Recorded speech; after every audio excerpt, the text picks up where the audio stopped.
Deus tem planos para cumprir em nossas vidas. Essa é a mensagem de toda a Bíblia e é isso mesmo que estamos estudando aqui no Encontro com a Palavra, escrito pelo pastor Dick Woodward e narrado pelo pastor Edson Bruno. Fique atento a mais um programa que o Ministério Cooperativo Internacional leva a você. Com você agora, pastor Edson Bruno.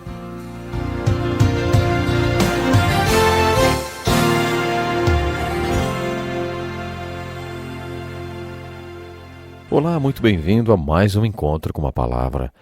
Esse é um estudo de toda a Bíblia e agora chegamos aos livros de 1º e 2º Samuel.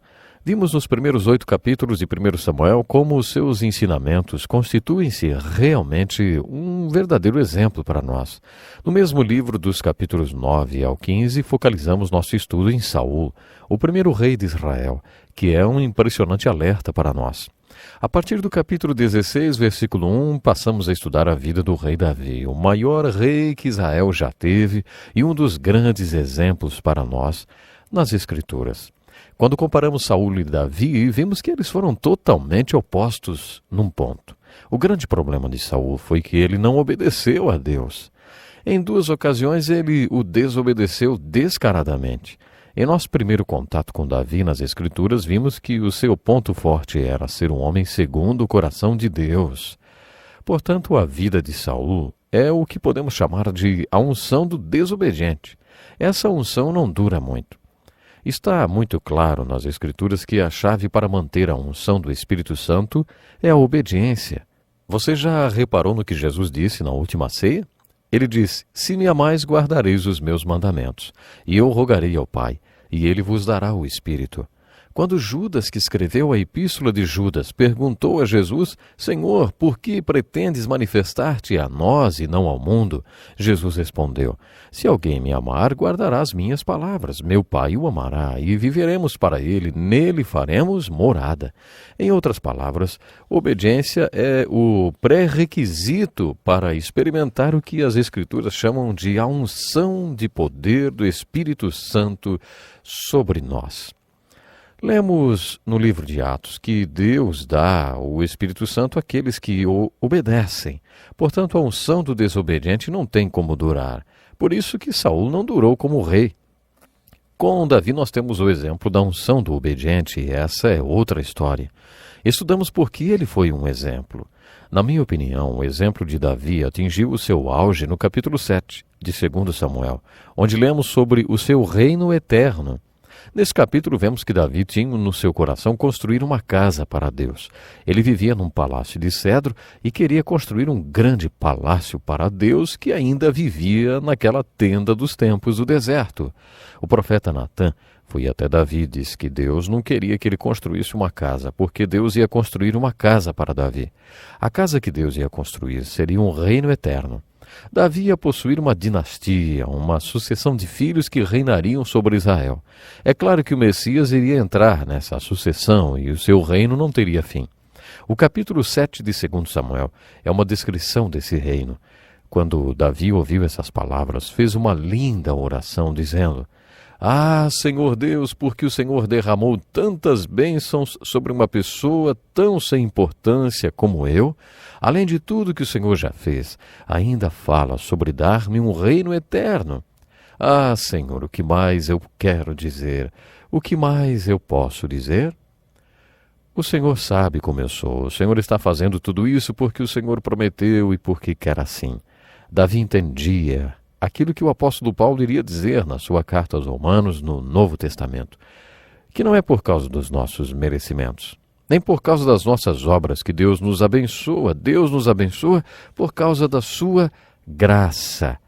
Quando chegamos ao capítulo 11 de 2 Samuel, inicia-se uma outra fase na vida de Davi. Esse período foi um dos mais longos e difíceis para ele.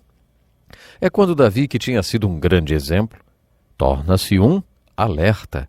Davi cometeu o pecado do adultério e de assassinato, e por um ano inteiro tentou encobri-los de todo mundo.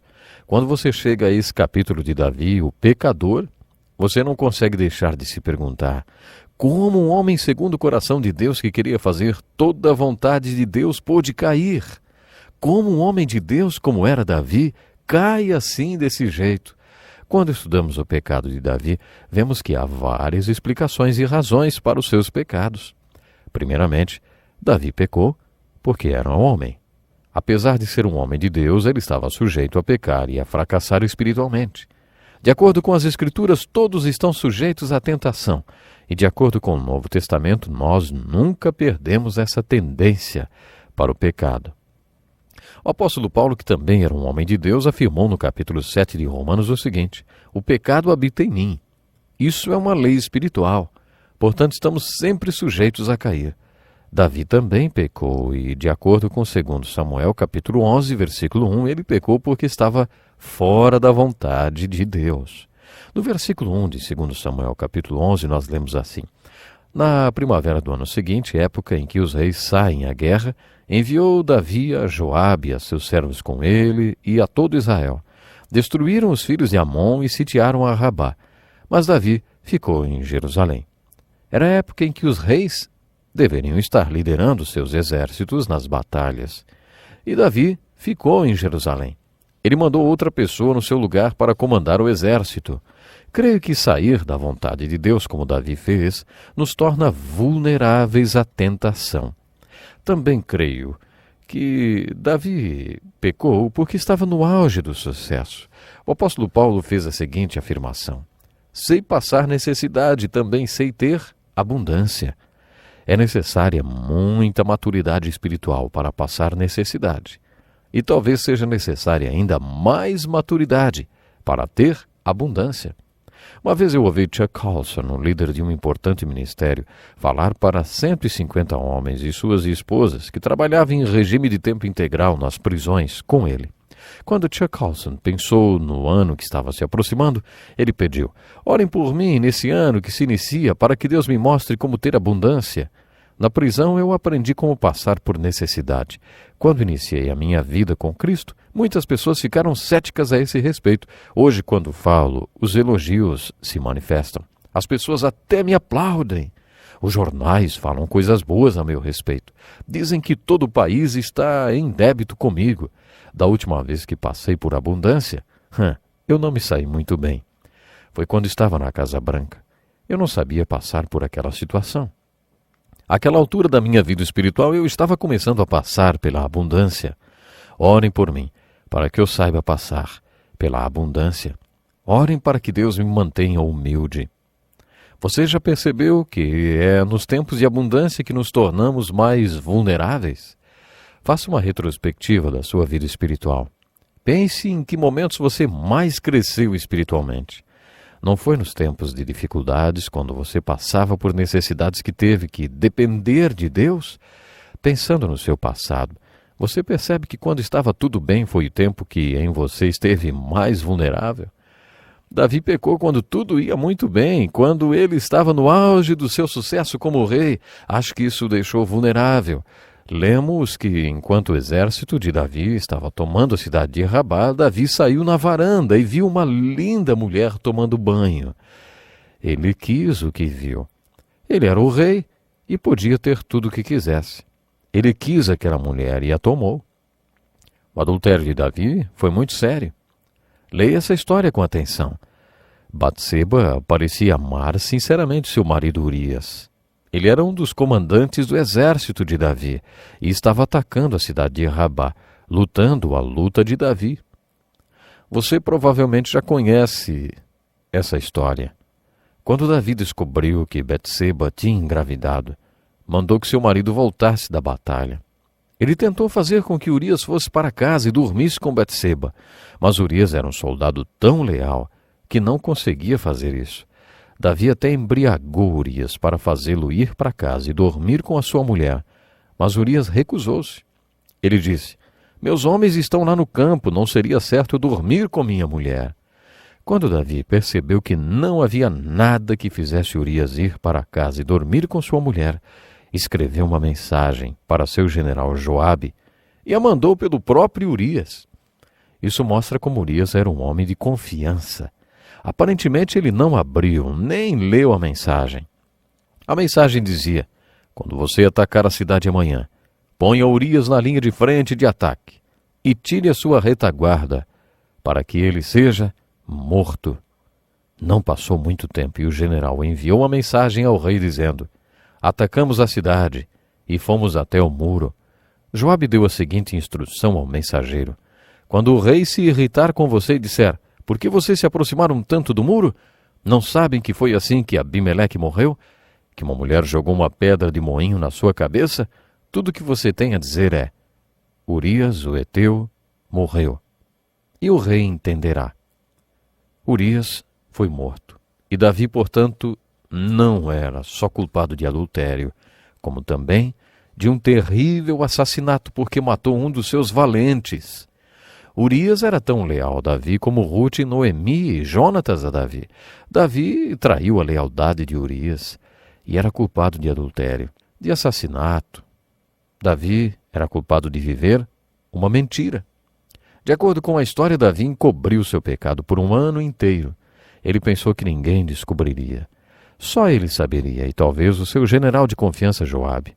Se você estudar os Salmos de Davi que falam sobre as consequências daquele pecado, perceberá que esse foi o ano mais triste da vida de Davi. Davi foi o grande pregador. Ele pregava para o que chamamos de a grande congregação. Como já destaquei antes, ele escreveu metade do inário do povo de Deus, o livro de Salmos. Davi amava reger o coral dos levitas e aquela orquestra de 4.000 sacerdotes tocava instrumentos musicais que ele próprio havia confeccionado. Ele amava conduzi-los em adoração e louvor.